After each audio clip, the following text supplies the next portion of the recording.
Bye.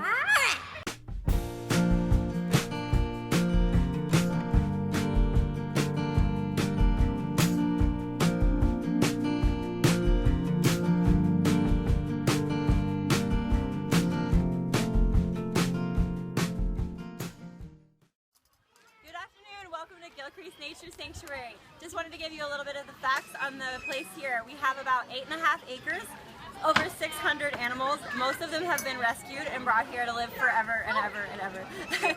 And we have a small nonprofit. We have a few staff members, but a lot of volunteers. We rely heavily on volunteers that come in 7 days a week to help us out with the caring, the cleaning, the preparing of food for here. So it's a big undertaking with 600 animals, but we love it. It's beautiful. It's in the middle of the concrete jungle, we call it, of Las Vegas, and yet we have trees and a pond and wild animals and birds that can talk to me, and I love that. But as far as the history, it was started in 1970. It became a sanctuary then, and even before that, in 1921, the Gilcrease family moved from out of state to Las Vegas when it was starting to become a booming city.